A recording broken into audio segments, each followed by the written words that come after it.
Hi అండి. ఈరోజు మనం ఎటువంటి మసాలాలు లేకుండా అల్లం వెల్లుల్లి వాడకుండా మిక్స్డ్ వెజిటబుల్స్తో రైస్ ఎలా చేయాలో చూద్దాం.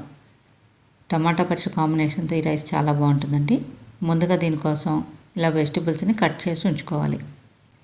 తర్వాత స్టవ్ మీద కుక్కర్ పెట్టుకొని అందులో 4 స్పూన్ల దాకా ఆయిల్ వేసుకొని అందులో మినపప్పు, జీలకర్ర, ఆవాలు, కరివేపాకు వేసుకొని తాలింపు కొంచెం వేగాక అందులో తరిగి ఉంచుకున్నటువంటి carrot, cabbage, potato, beans, cauliflower, బఠానీ, పచ్చిమిర్చి అన్నీ వేసుకోవాలి. మీరు కావాలనుకుంటే చిక్కుడుకాయలు, దొండకాయలను కూడా యాడ్ చేసుకోవచ్చండి. అలాగే తరిగి ఉంచుకున్నటువంటి పాలకూర, తోటకూర, కొత్తిమీర కూడా వేసుకుంటున్నాను. మీరు కావాలంటే మెంతికూర, పుదీనా కూడా యాడ్ చేసుకోవచ్చు.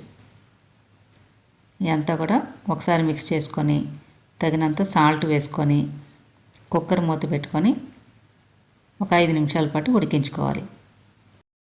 ఇలా మనకి కూరగాయలన్నీ కొంచెం ఉడికాక అందులో 1 కప్పు రైస్కి 2 గ్లాసులు వాటర్ చొప్పున నేను 3 గ్లాసెస్ వాటర్ పోస్తున్నానండి. ఎందుకంటే నేను 1.5 కప్పు దాకా రైస్ తీసుకున్నాను. వాటర్ కొంచెం బాయిల్ అయ్యాక అందులో కడిగి ఉంచుకున్నటువంటి రైస్ని కూడా వేసుకోవాలి. ఒకసారి అంతా బాగా మిక్స్ చేసుకొని మూత పెట్టుకొని 3 విజిల్స్ వచ్చాక స్టవ్ ఆఫ్ చేసుకుంటే సరిపోతుంది.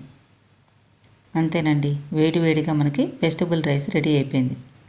దీని కాంబినేషన్ టమాటా పచ్చడి కోసం ముందుగా ఒక ప్యాన్లో 2 స్పూన్ల ఆయిల్ వేసుకొని అందులో జీలకర్ర, పసుపు, ఇంగువ, కరివేపాకు వేసుకొని తాలింపు కొంచెం వేగాక అందులో కట్ చేసి ఉంచుకున్నటువంటి 4 టమాటాలు కూడా వేసుకొని కలుపుకోవాలి.